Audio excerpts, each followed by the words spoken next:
Acoustic Shop channel. I am John here with Jeremy, and we're going to be talking about English guitars. That's what we're going to do today. Cheerio. Cheerio. Maybe do that every time. Every time we need lots of fish and chips and bangers and mash. There you go. And a pint. And a pint. And this is, we're going to talk about this special reserve Atkin 43 here, just after this.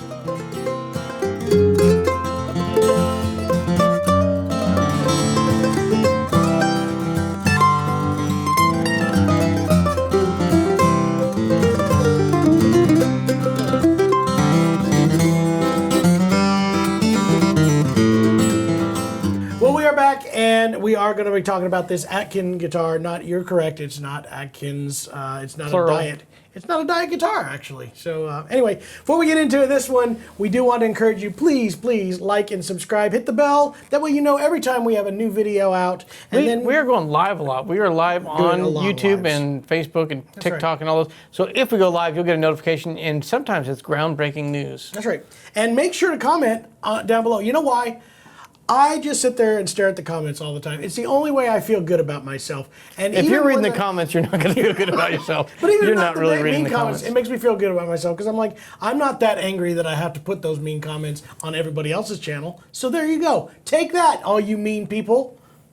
But that makes them feel good about themselves. So everybody's feeling good if you're leaving comments. That's what John's trying to say here. If you guys want to skip all the banter and the talking about the specs on this guitar, we do have a full video of us playing the instrument as well as some tone demos at the very end. If you'd like to skip to those, there's links down in the description for either the full song or just the tone demo of this particular guitar. That's right. We did a Bob Dylan tune. Don't think twice, Jeremy. It's all right. It's all right. It is all right. There you go. This is a really cool guitar, and I'm actually glad we got it in.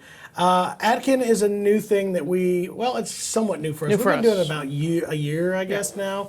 And they have been selling extremely fast. There are only, as far as I know, 2 dealers in the U.S. right now, and we are one of them. And we're getting into some special ones. Alistair is building incredible guitars. Every one we get has been as good or better than the last. Yes, it is very true. And they're selling as fast as we get in. This one has not yet sold, but I'm surprised it hasn't. We've only had it in here for about 2 days. But this one is a little bit different than that of the other ones before. In that, for us, anyway. It is a Gibson style, a J45 style guitar. This is the 43 Reserve. And you know what makes it a Reserve? Do you know? It called ahead. Got a reservation. I like that. Anyway, no, that's not it, Jeremy. This guitar actually has a few upgrades from the standard 43, which we have had in here, which is a very vintage Gibson style guitar. But this gives even more Gibson in that it has an Adirondack spruce top and has been upgraded from the standard Indian rosewood fretboard and bridge to a Madagascar rosewood and bridge. Nice. Madagascar rosewood bridge and fretboard. There you go. Wow, I am overtired. Oh boy. Anyway, he also did kind of a vintage look to these, right? So they have a played. We've been getting all the ones in a aged finish. They have a mirrored one for those of you who do have to have something that has no age on it at all. They do make that. But by far the most popular demand has been... Especially when you're doing kind of a replica instrument, it kind of gives it that character to have some of that already built. If you're wanting it to look like an old guitar, you're basically remaking an old guitar, rather than have it look like a new stock version, you have one that looks like you would see in a vintage guitar shop. There you go. I agree with you. It definitely has a lot of... it's... Like you said, it's not like it's wore or relict or wore out. It basically looks like a guitar that has sat in a case and hasn't had anybody pay attention to it for 40 years. Oh, poor guitar. Aww. So basically what he is doing is a very thin nitrocellulose finish, and then he does some of the age crackling, gives it that finished check look throughout the guitar. The advantage of that, honestly, besides the look, is that it loosens up that finish a little bit more, and there is a little bit more character to the overall tone. I'm on that fence on this one. I like the aged finish. I'm not sure that I like it as aged. Again, this is all my opinion, and everybody is allowed to have it. This one is less of it than what we have seen in the past, which actually makes me pretty happy. I like this particular one, probably the best of the ones we've seen. But I've been, argued with about this many times. The other one sold really quick, so yes, yeah. It did. So also, they kind of yellow the binding a little bit, give it more vintage look. So if you were buying a new one, it would be almost white-looking binding and a super shiny top. Yep. So I'm with him on this. This is if it was my hot take, that's our new thing Yeah, we're doing. let's do that. My hot take on it Jared, give is, us your hot especially take. if you're doing a remake of a vintage-looking instrument, I think aging it a little bit fits perfectly. Yep. I would lean on this more than relic or beat up. That's not my thing. But again, I know that there are people that love it. I love what he did with the peg head on this particular one. It definitely gives homage to the original Gibson look. Also with the decal that he is using on this, works really, really well, especially on these Gibson style guitars. I find that to be very, very attractive, looks great, sounds great. This guitar has more presence than any that are out there. It still has that Gibson mid-rangey slope shoulder tone, but it really does sound like a vintage Gibson J43 in my opinion. I find it with more resonance, a little bit more openness, which is actually what the original ones have. There is this weird, I've talked to a lot of Gibson fans, they're like, well, that 70s era, 80s era of Gibsons, that's what they grew up with, that's what they're used to, which was a much kind of more subdued, super mellow type of tone, and they absolutely love that.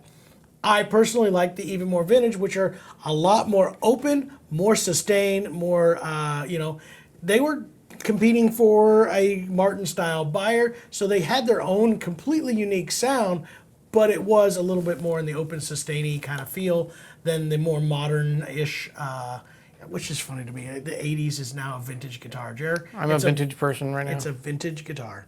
That's just weird to me. But this is even more so. This really does pay a lot more attention to those early Gibson guitars.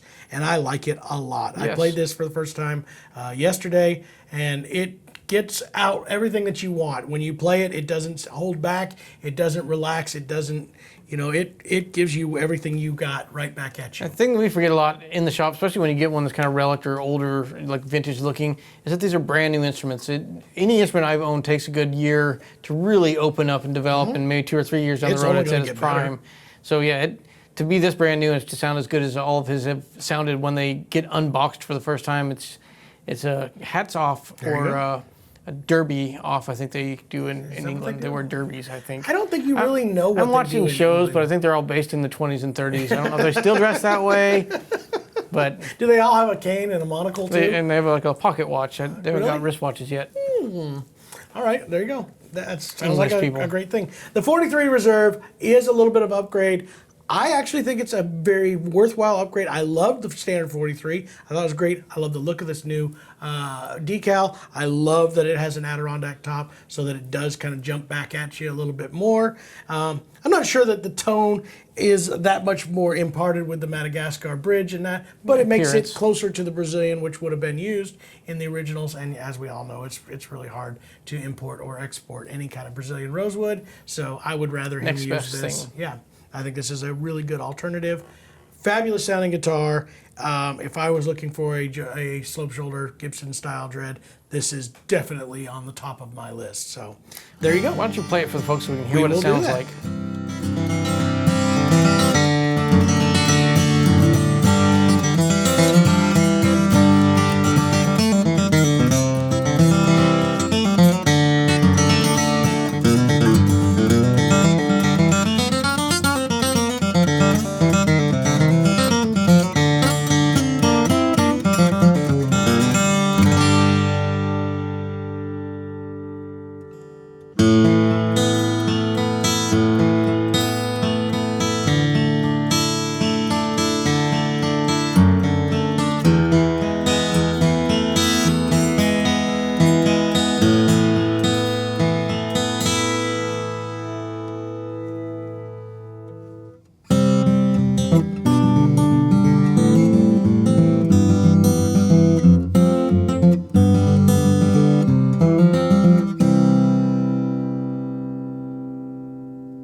Appreciate you guys watching that video. It was my favorite one we've made so far. We've done hundreds of videos, and that was the best one. It was. And the next one's going to be even better. If you'd like to see that, be sure you subscribe to this channel. And also, the more you comment and interact below, the more the YouTube algorithms pick it up and start pushing it out to other people, like-minded people. Algorithms? Algorithms, they're everywhere. They permeate the internet, and YouTube's got one. and it watches our videos and it sees how much you comment, and then it pushes us to other people like you.